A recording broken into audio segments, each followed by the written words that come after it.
வேர்கள். மரங்களைப் போலவே மனிதர்களுக்கும் வேர்கள் உண்டு. பிறந்த மண், உழைத்து உருவாக்கிய ஊர், சொந்த பந்தம், நண்பர்கள் வட்டம், பரிச்சயமான முகங்கள், இவை எங்கு அமைகின்றதோ அங்கெல்லாம் மனிதன் தன் வேர்களை விதைக்கின்றான். சிங்கை என்ற இந்த நிலத்தில் நம் தமிழ் சமூகம் வேர்விட்டதும் அப்படித்தான். சோழமண்டல கரைகளில் இருந்து மரக்கலம் ஏறி திரவியம் தேட தென்மேற்கு பருவக்காற்றின் உதவியோடு திரைக்கடல் தாண்டி தென்கிழக்காசியாவிற்கு வந்தவர்கள் நம் சரித்திர முன்னோடிகள். வர்த்தகம் மட்டுமல்ல, தென்கிழக்காசியாவில் பல பகுதிகளில் நம் தமிழ் மன்னர்கள் ஆதிக்கம் செலுத்தியதும் நம் வரலாறுதான். நாம் யார்? இந்த அழகிய தீவுக்கு நாம் வந்த கதை, காரணம். இங்கே தமிழ் சமூகத்தின் வாழ்வியல், நமது கலை, கலாச்சாரம், மொழி இவை வளர்ந்த வரலாறு, நாளை பற்றிய நமது நம்பிக்கை. இவற்றை 10 வாரங்களுக்கு பேசப்போகும் ஒரு தொடரை வேறு எப்படி அழைப்பது? இது தமிழ் இன்று முதல் பாகம்.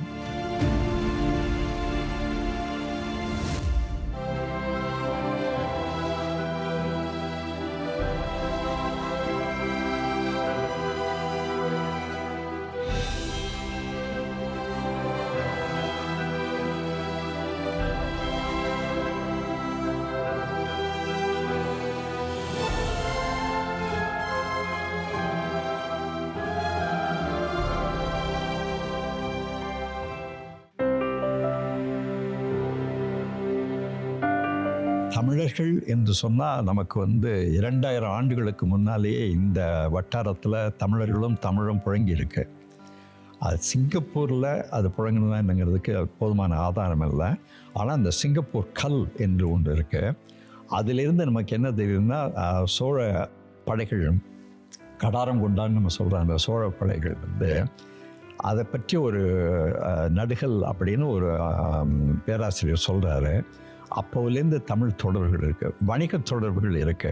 Most narratives about the Indian community and about the Tamils in Singapore begin with the colonial presence. But as you know, we need to really push back that history at least to the 11th century. So we know that there have been very long historical connections between the Coromandel coast, otherwise known as Cholamandalam, and Southeast Asia, because they were very important Tamil trading and mercantile communities that were trading with Ceylon, with parts of Southeast Asia and the Malacca Straits.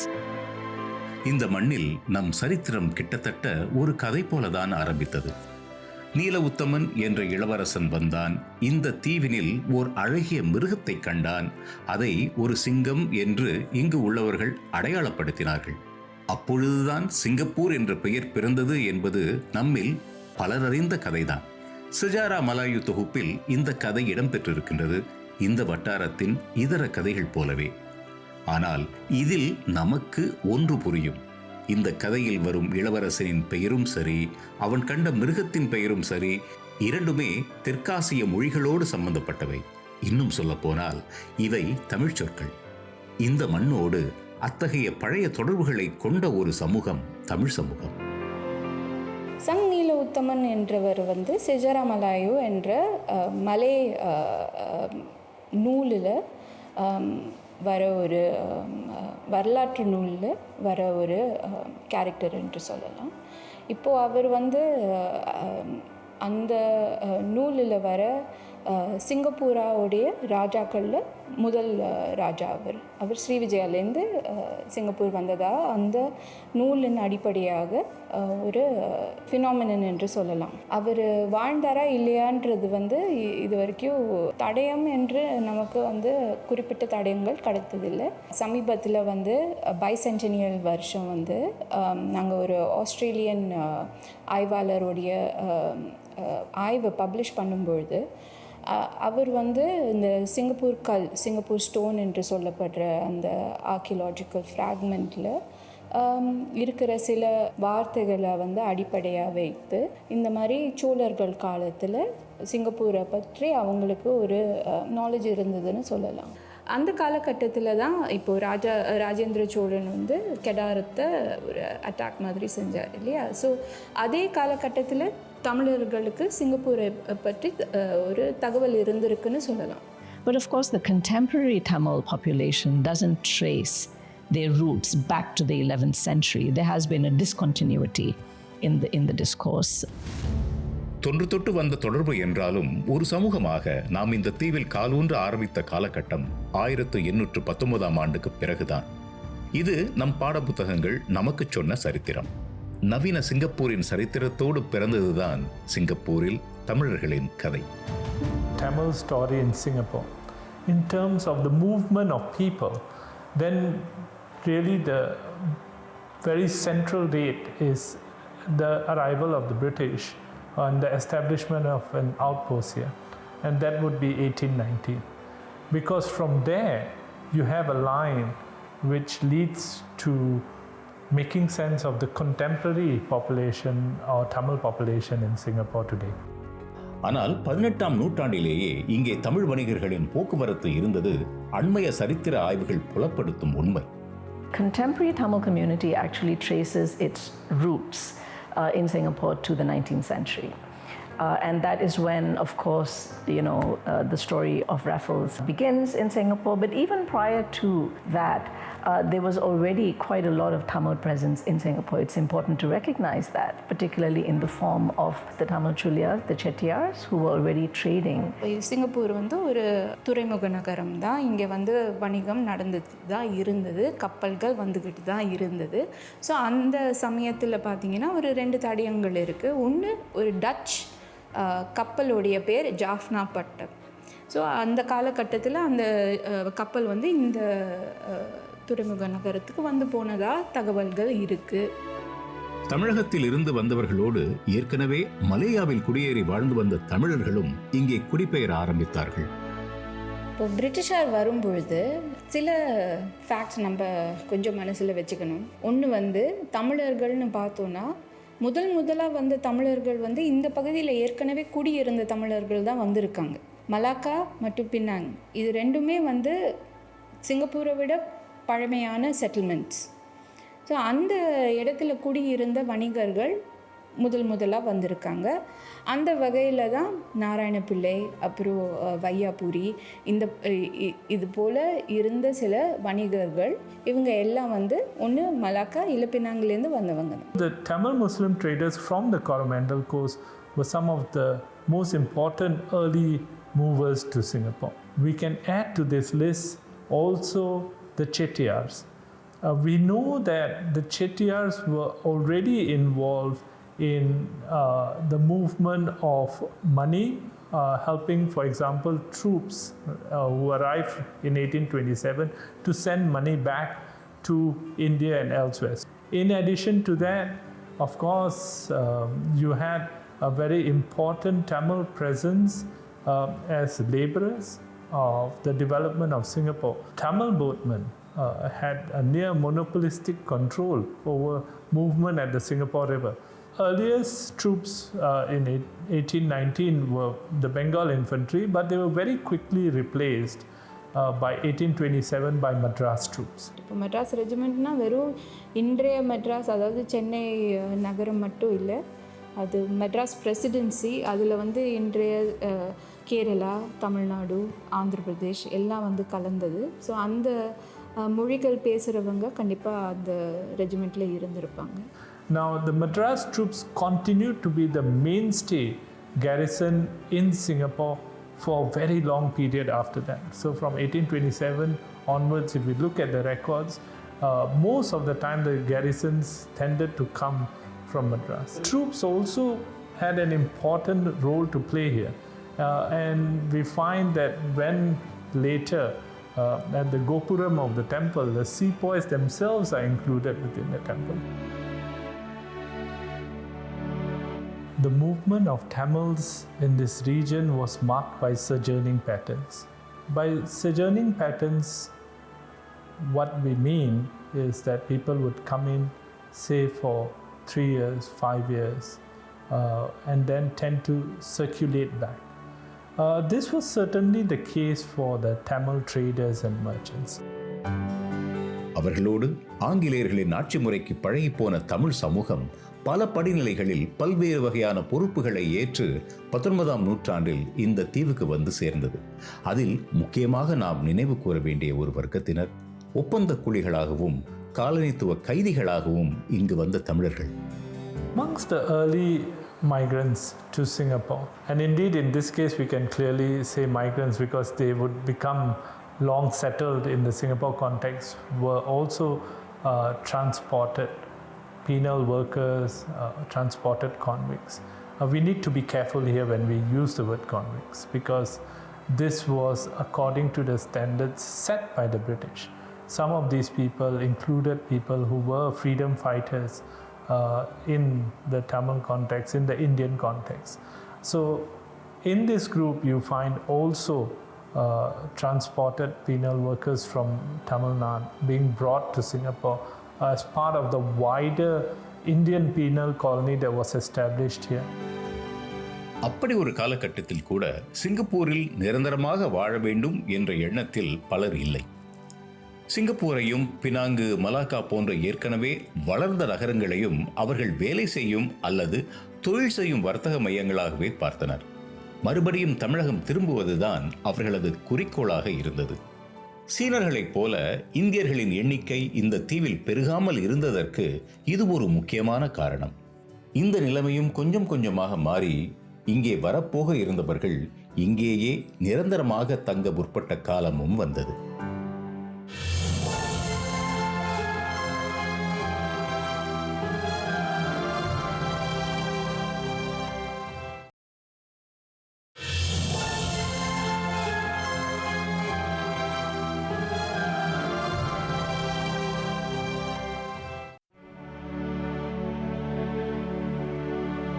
பத்தொன்பதாம் நூற்றாண்டை எடுத்து பார்த்தோமே ஆனால் முதலில் இப்போ 1819 இருந்து 19ஆம் நூற்றாண்டின் இறுதி காலகட்டம் வரை சிங்கப்பூர் தமிழரின் எண்ணிக்கை பெருமளவு பெருகியது அப்படின்னு சொல்லலாம்.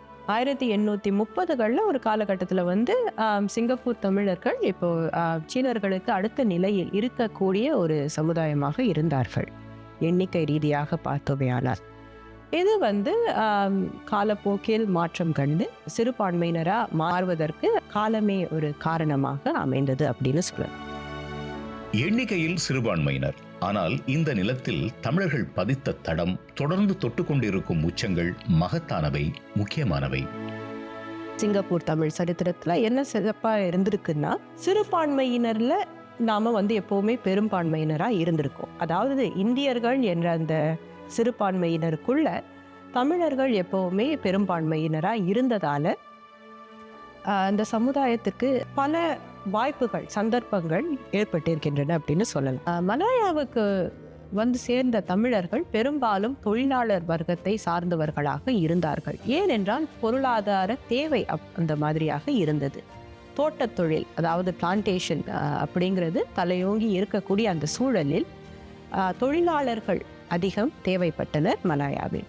சிங்கப்பூரிலும் தொழிலாளர்கள் சேர்ந்தார்கள் என்றாலும் வேறு பல நகரப்புற பொருளாதாரம் சார்ந்த வேலை வாய்ப்புகள் அமைந்திருந்ததால் இப்போ வணிகர்களாக வந்தவர்கள், வர்த்தகர்களாக வந்தவர்கள், குமாஸ்தாக்களாக வந்தவர்கள் என்று சேர்ந்தார்கள். அடுத்த ஒரு குரூப்பை பற்றி பேசணுன்னா, இப்போ கிழக்கிந்திய கம்பெனியோடைய ஊழியர்கள். இதில் எனக்கு ரொம்ப ஒரு சுவாரஸ்யம் இருக்கிற ஒரு குழுன்னு பார்த்தோன்னா அது ஸ்க்ரைப்ஸ். இப்போ ஸ்க்ரைப்ஸுன்றவங்க ஒரு 2 துறையில் இருந்திருப்பாங்க. ஒன்று இந்த கோர்ட் ஆஃப் ஜூடிகேச்சர் இல்லை லீகல் துறையில் இருந்திருப்பாங்க. இன்னொன்று பப்ளிக் ப்ரொசீடிங்ஸ், கம்பெனியோட தினசரி ப்ரொசீடிங்ஸை அதோடைய ரெக்கார்டு வைக்கிறவங்க ஸ்க்ரைப்ஸ் அல்லது பதிவாளர்கள்னு பார்த்தோன்னா அது ஒரு பகுதி. அந்த வகையில் வந்தவங்க தான் முன்ஷி அப்துல்லா, அவர் போன்ற பலர் பினாங், கெடா அல்லது மலாக்காலேருந்து சிங்கப்பூர் வந்தவங்க இருக்காங்க. அடுத்து பார்த்திங்கன்னா ஆஃப்கோர்ஸ் மொழிபெயர்ப்பாளர்கள் இருந்திருப்பாங்க. இவங்களும் இந்த லீகல் துறையும் பப்ளிக் ப்ரொசீடிங்ஸ்லேயும் அவங்க இருந்திருப்பாங்க. ஏன்னா இவங்க ரொம்ப முக்கியம், அந்த இங்கிலீஷில் ட்ரான்ஸ்லேட் பண்ணுறதுக்கு அவங்க ரொம்ப முக்கியம். மொழிபெயர்ப்பாளர்கள் இருந்திருப்பாங்க. அது தவிர ஆஃப்கோர்ஸ் இந்த பை த 19th century இந்த பிளான்டேஷன் எக்கானமியில் அவங்க they would have had people who were acting in managerial capacity. So by அந்த 19ஆம் நூற்றாண்டோடைய கடைசி பகுதியில் பார்த்திங்கன்னா ஸ்ரீலங்காலேருந்து ஜாஃப்னா தமிழர்களும் வர ஆரம்பிச்சிருக்காங்க. 19ஆம் நூற்றாண்டில் பிரிட்டிஷ் ஆட்சியாளர்களுக்கு இந்திய துணைக்கண்டம் ஆசிய வட்டாரத்தில் மிக முக்கியமான மையம். சட்டதிட்டங்கள், நிர்வாக முறை இவையெல்லாம் மலேயாவுக்கு வந்தது இந்தியாவிலிருந்துதான். ஆங்கிலேயர் சிங்கப்பூரில் ஆங்கில முறை ஆட்சியை அமல்படுத்தினாங்க. சீனர்கள் பெரும்பான்மையாக வந்தாலும் அவங்களுக்கு இந்த ஆங்கில முறை ஆட்சி தெரியாது.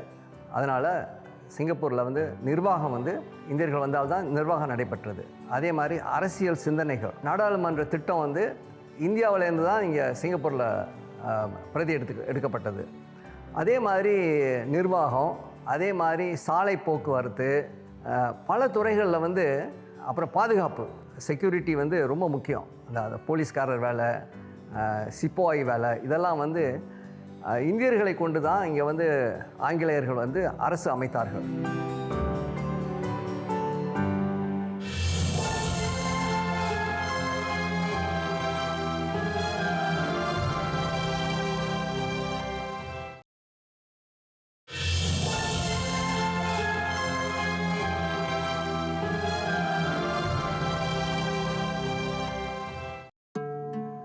இப்படி ஓடிக்கொண்டிருந்த காலகட்டத்தில் இந்த நிலத்தில் நமது எதிர்காலத்தை பயிர் செய்வோம் என்ற எண்ணம் கொஞ்சம் கொஞ்சமாக படர ஆரம்பித்தது.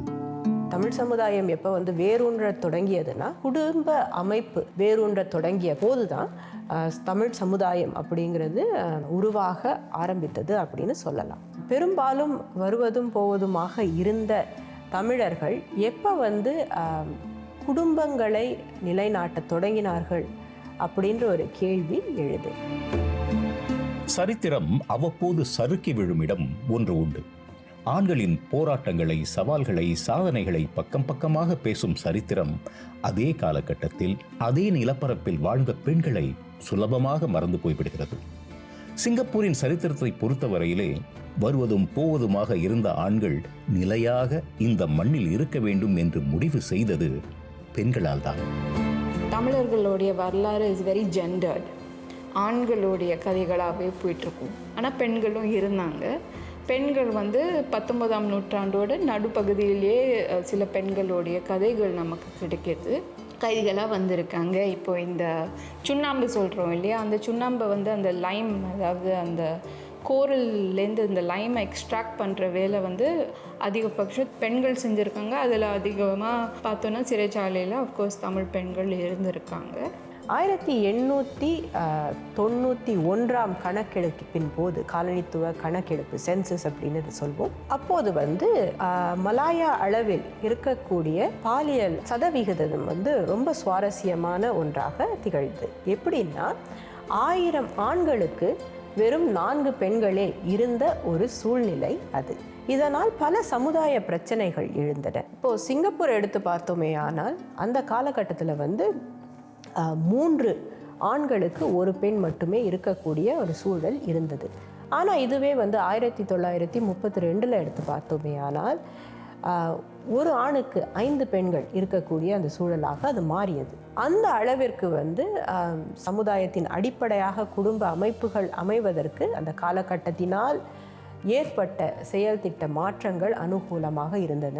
இன்னும் ஒரு சுவாரஸ்யமான ஒரு குறிப்பு என்னென்னா, 1892 காலனித்துவ அதிகாரிகள், அதாவது ஆங்கிலேயர்கள் என்ன சொன்னாங்கன்னா, நிலைமை இவ்வளவு மோசமாக இருக்குது, பாலின சதவிகித ஏற்றத்தாழ்வுகளினால் ஏற்பட்ட சூழல் அவ்வளவு மோசமாக இருந்தது. எப்படின்னா, எந்த ஒரு தமிழ் பெண்ணும் மദ്രാஸ் பிரசிடென்சி, ஃபோர்ட் சென்ட் ஜார்ஜில் இருந்து வரக்கூடிய எந்த ஒரு தமிழ் பெண்ணும் மானத்துடன் திரும்பி போகாத அளவிற்கு சமுதாயம் அவ்வளவு சீர்கெட்டு கிடக்கு அப்படின்னு ஆங்கிலேயர்களே சொல்லும் அளவிற்கு பிரச்சனைகள் இருந்தன. ஆண்களை ஒப்பிட்டு பார்த்தோமே ஆனால் பெண்களுக்கு குறைவான சம்பளத்தை மட்டுமே கொடுக்கக்கூடிய ஒரு நிலைமை அந்த சமயத்தில் இருந்தது. தமிழ் பெண்கள் மலேயா, சிங்கப்பூருக்கு வர வேண்டும் என்ற திட்டம் இங்கே தனியாக சிரமப்படும் ஆண்களோடு அவர்கள் சேர்ந்து குடும்பங்களாக வாழ வேண்டும் என்ற ஆங்கிலேயரின் தாராள சிந்தனையால் அல்ல. அதற்கு மற்றும் ஒரு காரணம் இருந்தது. தோட்ட தொழிலாளர்கள் அப்படின்னு பார்த்தோமே ஆனால் ரப்பர் தோட்ட வேலைக்கு ஒரு மிகப்பெரிய ஒரு ஊழியர் தேவைப்பட்டது. இவர்களுக்கு சம்பளம் கொடுக்க வேண்டும் என்ற ஒரு நிர்பந்தம் இருந்தது இல்லையா? அந்த ஒரு தருணத்தில் இப்போ குறைந்த சம்பளத்திற்கு ஊழியர்களை கொண்டு வந்து சேர்க்கலாம் அப்படின்னா பெண்களை வந்து சேர்க்கலாம் அப்படின்ற ஒரு எண்ணத்துடனும் இந்த செயல் திட்டங்கள் அமலுக்கு வந்தன. இதையெல்லாம் தாண்டி இப்போ 1930 ஒரு மிக முக்கியமான ஒரு திருப்பு முனை ஏற்பட்டது. என்னன்னா உலக பொருளாதாரம் ஆட்டம் கண்டது. இதை வந்து நம்ம கிரேட் டிப்ரெஷன் அப்படின்னு சொல்வோம். இங்கே இருக்கக்கூடியவங்களுக்கே வேலை இல்லா திண்டாட்டம் இன்னும் வந்து இந்தியாவிலிருந்து புலம்பெயர்தல் நடந்தால் அந்த ஏற்கனவே இருக்கக்கூடிய அந்த மோசமான நிலை இன்னமும் வந்து ஆட்டம் கண்டுவிடும் என்ற அச்சத்தில் புலம்பெயர்தலை நிறுத்தினார்கள் ஆங்கிலேயர்கள். ஆனால் இந்த தடைகள் பெண்களுக்கு அளிக்கப்படவில்லை. அதாவது ஏற்கனவே தம்முடைய குடும்பங்கள் இங்கு இருந்ததேயானால் அவர்களை வந்து சேரக்கூடிய அந்த வாய்ப்புகள் பெண்களுக்கு இருந்தன. எனவே இந்த காலகட்டத்திற்கு பிறகு பெண்களின் எண்ணிக்கை சீரானது அப்படின்னு சொல்லலாம். ஒரு சமூகத்தின் அடிப்படை குடும்பம் என்றால் ஒரு குடும்பத்தின் அடிப்படை பெண்கள் தான். பிழைக்கும் நிலமாக மட்டும் பார்க்கப்பட்ட சிங்கப்பூர் தீவை வாழும் வீடாக மாற்றியது நம் தமிழ் பெண்கள் தான். அவர்கள் சிங்கப்பூர் தீவுக்கு வந்து நிரந்தரமாக வாழ ஆரம்பித்த பிறகுதான் சிங்கப்பூரில் கணிசமான எண்ணிக்கையில் தமிழ் குடும்பங்கள் அமையப் பெற்றன. It's quite interesting if you look at the migration patterns, because the British actually found it very difficult to persuade Indian male migrants to settle in Singapore permanently, right? So it was quite common for Indian men to actually come alone on their own to make a living in Singapore, and they would remit their income back to India. So a settled pattern actually doesn't happen until the 1950s and 60s, right? It is actually in the 60s that we begin to see a better gender balance within the Indian community as compared to earlier decades, right? So family formations actually didn't begin to be established in Singapore amongst the Tamils and the Indians in general until the 1960s. This is very clear. இது ஆரம்பம்.